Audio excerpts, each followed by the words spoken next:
It was just a wedding picture, until you zoomed in on the bride's hand and unearthed a dark secret. Afternoon sunlight streamed through the expansive windows of the Atlanta Historical Archive as Dr. Rebecca Morrison meticulously examined a collection of early 20th century photographs. The images had been donated by an anonymous estate, a mixture of faded portraits and formal gatherings. One picture stopped her in her tracks, a wedding photograph from 1903. A white man in a dark, impeccably tailored three-piece suit sat stiffly next to a black woman in a lavish white wedding gown. Their hands were clasped together, an ostensibly unifying gesture. Rebecca's 15 years as a historical archivist had honed her ability to spot inconsistencies. This photograph just felt wrong on so many levels.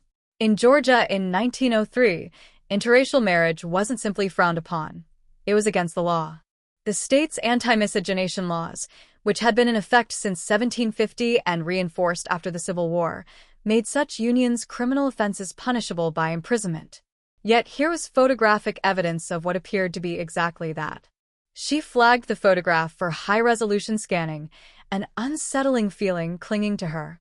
2 weeks later, while reviewing the digital files, Rebecca methodically zoomed in on different details: the studio backdrop, the woman's jewelry, the man's severe expression. Then she focused on their intertwined hands. As she increased the magnification, a chill ran down her spine. The bride's fingers weren't simply resting.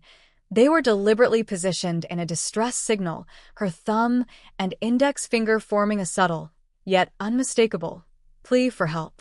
Rebecca's hands trembled as she zoomed in even further. The woman's fingers were arranged with clear intention, concealed within what appeared to be a matrimonial pose, but actually screaming for rescue.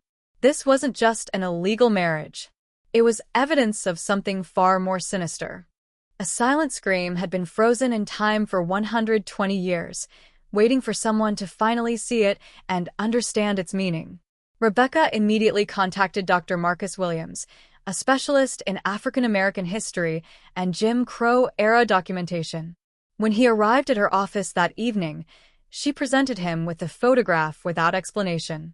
Marcus studied it intently, his expression growing increasingly troubled. "This shouldn't exist," he finally said. "Georgia's anti-miscegenation laws in 1903 made this impossible." "Unless?" Rebecca asked, though she already dreaded the answer. Marcus leaned back, his face grim. "Unless this wasn't actually a legal marriage. Unless this photograph documents something else entirely, coercion, captivity, or worse. Look at her face. That's not a bride's expression. That's terror being barely contained." They spent hours examining every detail. The studio's stamp read Morrison and Wright Portrait Studio, Atlanta, Georgia, August 1903. A faint notation on the back said only, "Mr. Charles Whitfield and servant." Not wife, not bride, servant. The word hung between them like a curse. "He didn't even try to hide what she was to him," Marcus said quietly. This photograph was never meant to document a marriage. It was meant to document ownership. Rebecca felt sick. But why the wedding dress? Why stage it this way? Marcus pulled up historical records on his laptop. Control, humiliation. Some white men during this period exercised their power over black women in unspeakable ways.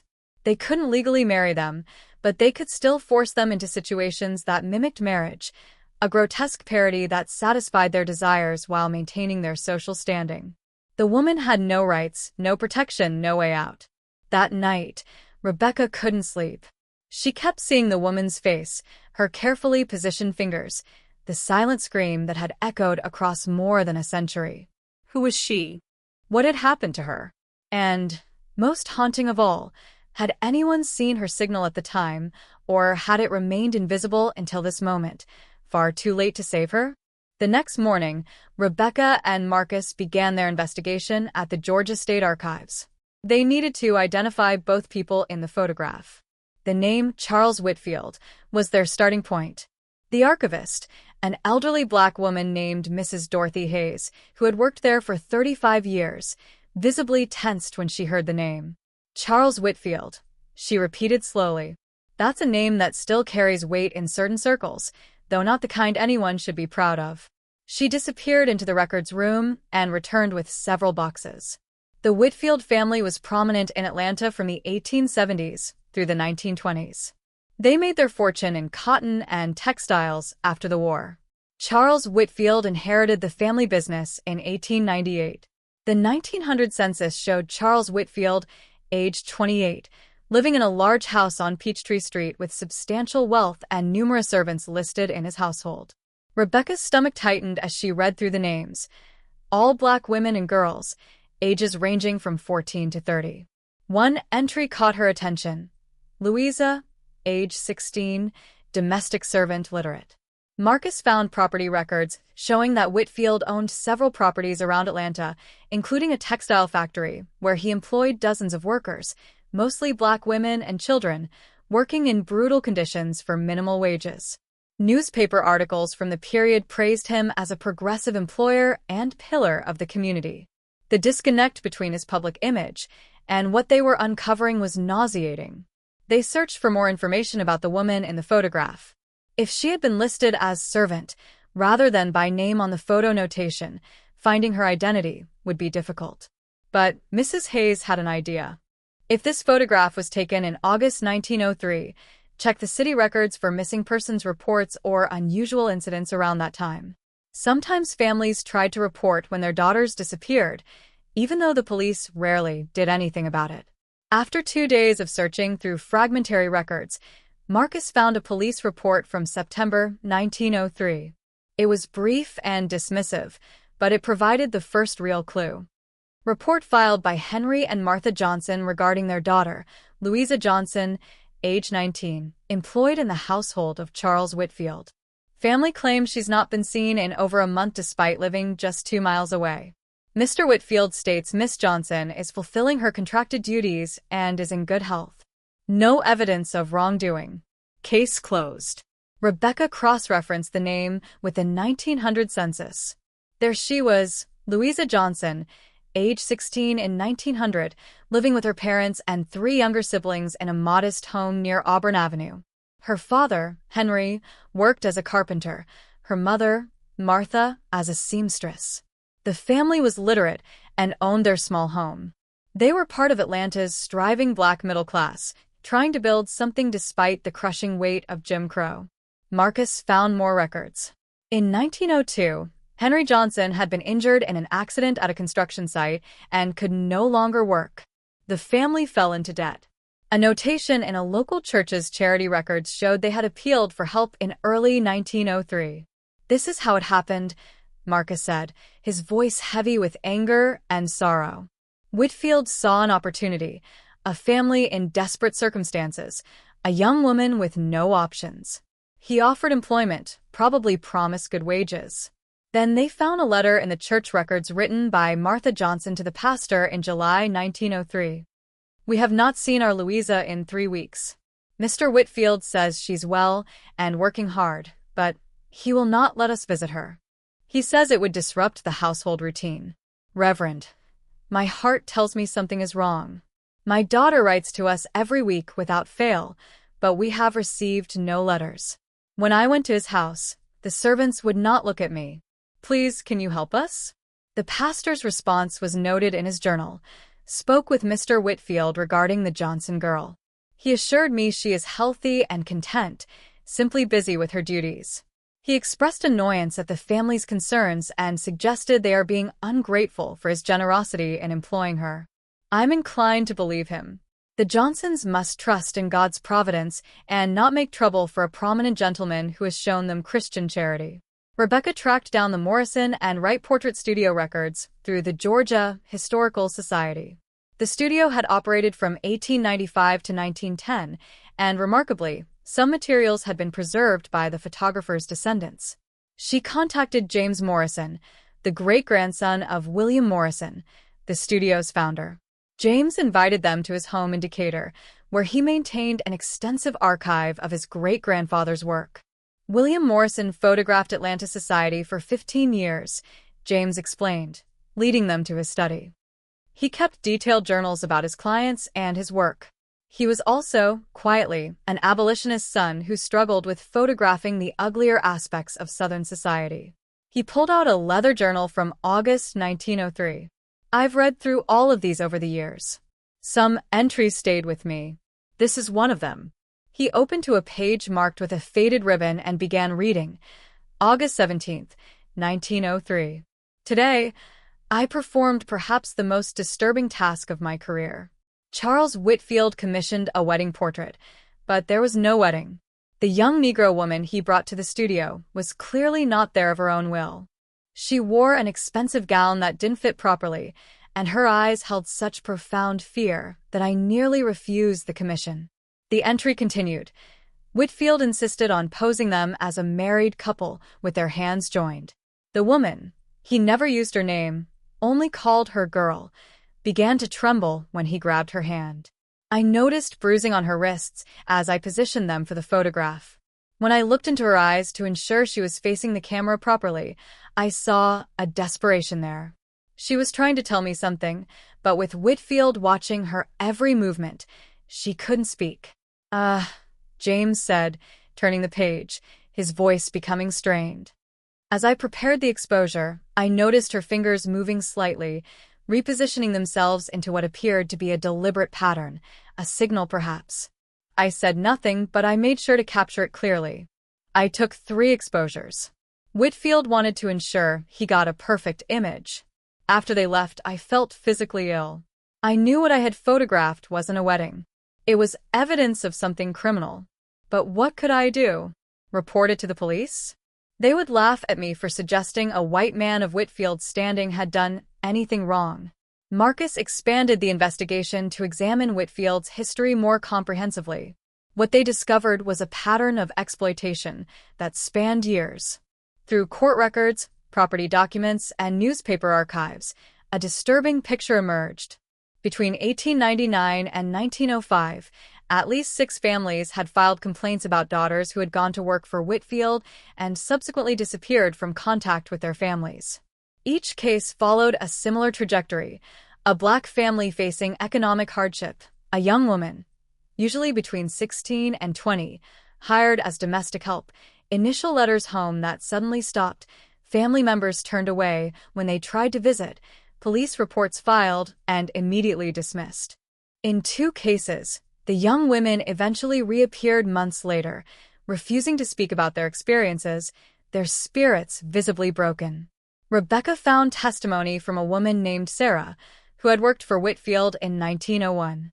She had given a statement to a black community organization documenting abuses by white employers, a record that existed outside official channels because official channels refused to hear such complaints. Mr. Whitfield kept 3 of us in the house, Sarah stated. We were never allowed to leave. He told us if we tried, he would have our families arrested for theft or our fathers lynched. He did whatever he wanted to us. We were his property in everything but name. The testimony continued. There was a girl there when I arrived, couldn't have been more than 16. She was in a room on the 3rd floor, and we weren't allowed to speak to her. I heard her crying at night. After a few weeks, she disappeared. Mr. Whitfield said she had stolen from him and run away. But I knew better. She wouldn't have left. She was too afraid of what he would do to her family. I got out because my brother threatened to make noise and go to the newspapers. Whitfield let me go rather than risk attention, but I know others weren't so fortunate. Marcus found records showing that Whitfield had connections to local law enforcement and city officials. He made regular donations to political campaigns and hosted social gatherings for Atlanta's elite. He had complete immunity, Marcus said bitterly. The system protected him. The police worked for him. The courts deferred to him. And black families had absolutely no recourse. Their daughters could be taken, abused, even killed, and there was nothing they could do about it. Despite the darkness of what they were uncovering, Rebecca remained focused on Louisa herself. The photograph showed more than victimization. It showed resistance. The hand signal captured forever in that image was an act of defiance, a refusal to let her captivity go unrecorded. She knew, Rebecca said, studying the photograph again. She knew that photograph might be the only evidence, so she left a message. Through Martha Johnson's letters to various organizations and churches, they traced the family's desperate attempts to find their daughter. In October 1903, Henry Johnson, despite his injuries, tried to force his way into Whitfield's house. He was arrested for trespassing and disturbing the peace, spending 2 weeks in jail. The incident made the newspapers, but the coverage was entirely sympathetic to Whitfield, prominent businessman harassed by deranged former employee's relative. Martha wrote to the NAACP's Atlanta chapter, newly formed in 1903, "My daughter is being held against her will by Charles Whitfield. She came to his home as an employee and is now his prisoner. I've not seen her in 4 months. She would never abandon her family voluntarily. Please, someone must help us. We have exhausted every legal avenue, and no one will listen because we are Negro, and he is white and wealthy." The NAACP responded, but their investigation hit the same walls.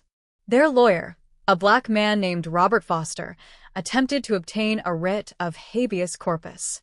The judge refused to issue it, stating there was no evidence of illegal detention and suggesting the Johnson family was making wild accusations against a respected member of society in an attempt to extort money. Foster documented the case, but could go no further without risking his own safety and career. Then Marcus found something unexpected, a letter dated December 1903 from a white woman named Eleanor Hartwell, who had been Whitfield's neighbor. She wrote to her sister in Boston, "There is something deeply troubling happening next door. Charles Whitfield has a young Negro woman in his house whom he claims is a servant. The situation appears far more sinister. I have seen her only once looking out from an upper window. Her face was bruised. I attempted to speak with her when Charles was away, but the other servants refused to let me in, clearly frightened. I am considering reporting this to someone, but I fear no one will believe me or care." The trail of Louisa's story went cold after December 1903, and Rebecca feared the worst. But then Marcus found something in an unexpected place: the records of the Freedmen's Hospital in Washington, D.C. In March 1904, a woman named Louisa had been admitted with severe injuries, brought in by members of a black mutual aid society who had found her near the train station. The hospital records were sparse but revealing. Female patient, approximately 20 years of age. Gave name as Louisa but refused surname. Multiple injuries in various stages of healing, including broken ribs, lacerations, and signs of prolonged physical abuse. Patient extremely traumatized and barely speaks. Exhibits profound fear of men, especially white men. Patient has indicated she escaped from somewhere in Georgia, but will not provide details, stating, "He will kill my family if I tell." Rebecca's heart raced as she read further. The hospital had contacted a local organization that helped escaped women, both those fleeing slavery's remnants and those fleeing abusive situations. A social worker named Catherine Wells had taken responsibility for Louisa's case. Her notes provided more context. "This young woman has been through unimaginable trauma. She flinches at sudden movements and has nightmares that wake the entire ward. Over several weeks, she has gradually shared pieces of her story: forced captivity, repeated assaults, isolation from her family, and constant threats against her loved ones if she attempted to escape." Catherine's notes from April 1904 recorded Louisa's words, "I was trapped in that house for 8 months. He took everything from me: my freedom, my dignity, my connection to my family. The photograph he forced me to take wearing that white dress was the worst day. He wanted to pretend I was his wife, that I had chosen to be there. But I made sure to leave a message in that picture. I moved my fingers just so, a distress signal I had read about in a book. I didn't know if anyone would ever see it, but I needed to try. I needed there to be some evidence that I hadn't gone willingly." The record showed that Catherine had helped Louisa contact her family through carefully coded messages to avoid alerting Whitfield. In May 1904, Louisa's mother, Martha, received a letter. "Mama, I am alive. I cannot tell you where I am, only that I am safe now and healing. The man who held me believes I am dead. Please let him continue to believe that. It is the only way to keep you and father and my siblings safe. I will write again when I can. I love you. Your daughter." Marcus found the final piece of the puzzle in Atlanta newspaper archives from March 1904. A small article reported, "Fire at Whitfield residence claims life." Authorities report that a tragic fire occurred at the home of prominent businessman Charles Whitfield last evening. One servant perished in the blaze. Mr. Whitfield stated that the young Negro woman, whose name was not recorded, had been careless with a cooking fire. The body was too badly burned for identification. The incident is considered a tragic accident. But a black newspaper, the Atlanta Independent, told a different story in a carefully worded article. Sources within the Negro community report that the servant who allegedly died in the recent fire at the Whitfield home had, in fact, escaped weeks earlier. Several witnesses report seeing a young woman matching her description fleeing the property in February. The fire appears to have been deliberately set to obscure the fact of her escape and to intimidate other potential witnesses. Police have declined to investigate further. Louisa had escaped, and Whitfield had covered it up by claiming she died in a fire. He couldn't admit she had gotten away without revealing the truth of her captivity.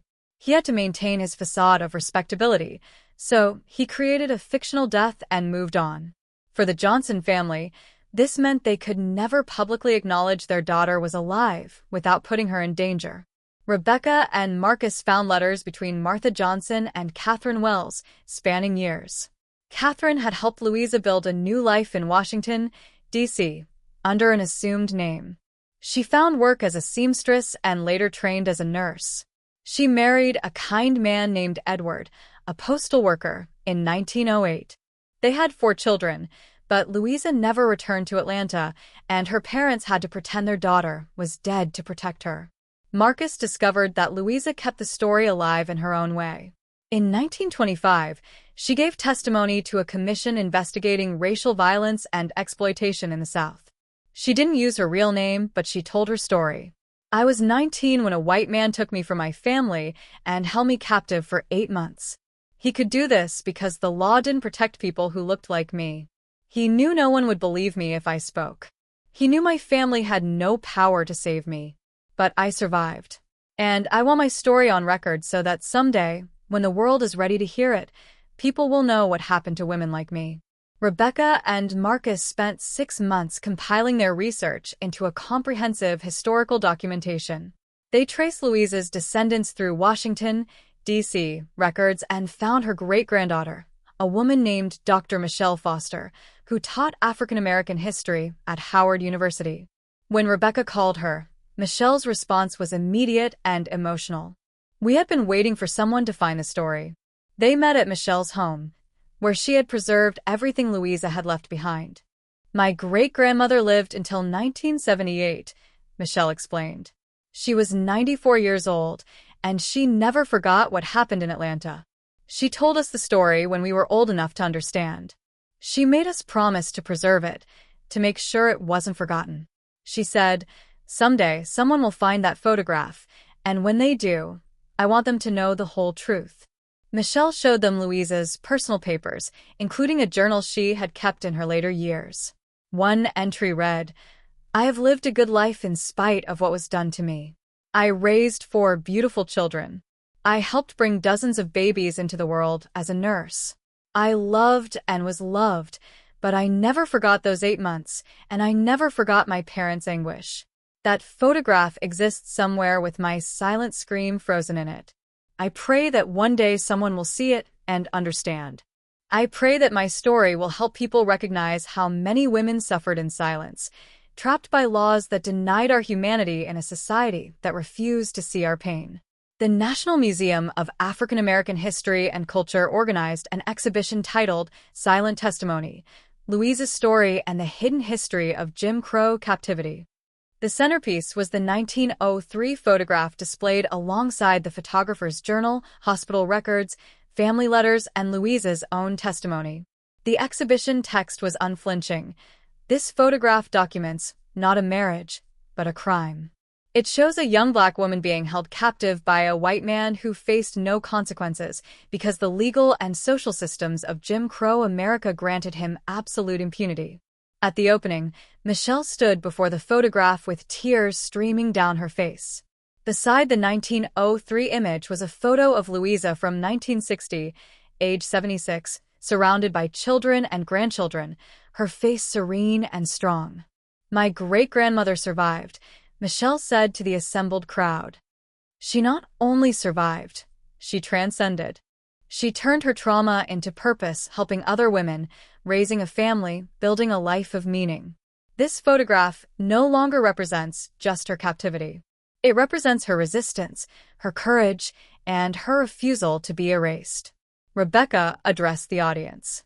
For 120 years, Louisa's distress signal went unnoticed. But she left it there anyway, trusting that someday someone would look closely enough to see. Her story is not just about one woman's suffering. It's about the systematic abuse enabled by racist laws and social structures. It's about the countless Black women who were similarly victimized with no recourse. And it's about the extraordinary resilience of those who survived and built lives of dignity despite everything designed to destroy them. As thousands of visitors moved through the exhibition over the following months, they saw Louisa's hand signal, read her story, and understood the truth that had been hidden for more than a century. The photograph had finally fulfilled its purpose, not. Here's the English translation and rewrite following your instructions. The evidence wasn't just something to potentially save Louisa in her present. It served as a powerful declaration, a testament determined to ensure her story would never fade into obscurity. Her unheard cry, her silent scream, had at long last broken through.